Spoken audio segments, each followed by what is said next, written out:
जमिनीच्या उंच भागावरती आपण शेततळा बनवलाय.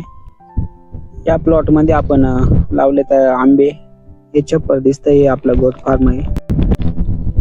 ते आपली रेशीम शेतीसाठी तुती लागवड आहे. इथं आपला पेरू बाग आहे.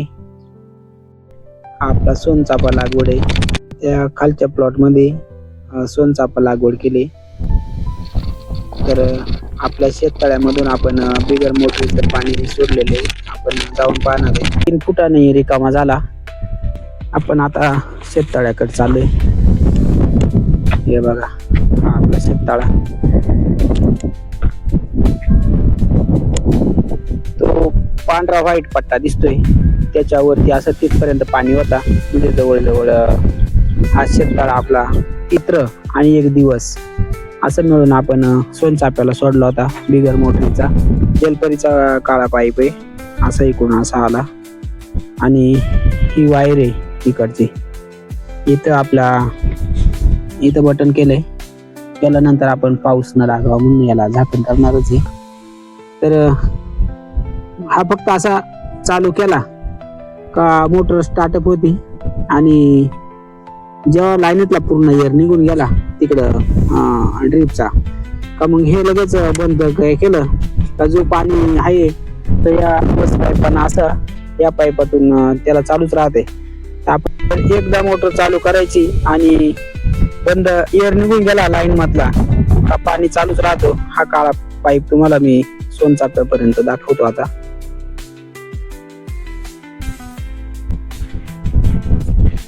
आता पूर्ण आपण ह्या लाईनच सोनचाफ्याकडे चालू आहे. तर हे बघा, आता इथं एक जॉईंट आहे, इथं जॉईंट ठेवलाय म्हणजे कॉक नाही बनत अजून. इथं जॉईंट आहे. आपलं पाणी भरायचं झालं का आपण इथं खोलून आणि हे तोंड परत शेततळ्यात टाकून देऊ, म्हणजे पाणी जाणार नाही का. तर तुम्हाला पहिलं सोनचाफ्याचा हे दाखवतो आपण कसं सोडलंय पाणी. आता तो काळा पाईप इकडं आला, इथून आपण याला जोडेले. हे बघा, इथं थोडं लीक आहे, गळताना दिसतंय पाणी.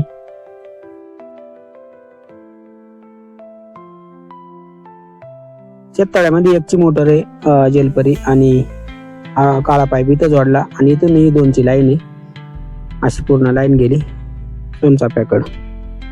आता आपण सोनचाफ्याच्या प्लॉटकडे जाऊ राहिलो. इकडनं असा पाईप आला. हे बघा, इथं टी टाकलाय. इकडे एक्स्ट्रा पाणी जेव्हा आपण एअर काढते तेव्हा हा एक खोलून इथं एअर काढते, असं पाणी चालू आहे.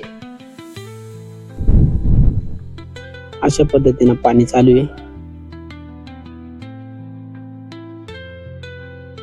आता किती भिजलंय ते पाहणार आहोत आपण. हा द्या टाकून भाज्या, चालेल, भाजी लावली तरी चालेल. मित्रांनो, आता 1 रात्र आणि 1 दिवस असंच चालू होतं बिगर लाईटीचं. तर हा पूर्ण आळा भिजून आणि आळ्याच्या बाहेर पण इकडं अशी जमीन थोडी भिजली आणि मग आता पूर्ण आपण फिरून पाहणार आहे सगळे आळे भिजले का नाही.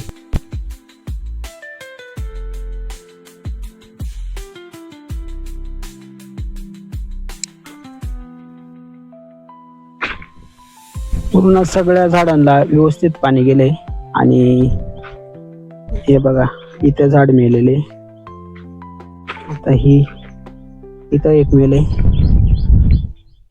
इथं पण प्रॉपर भिजलंय. हे बघा, पाणी चालू आहे.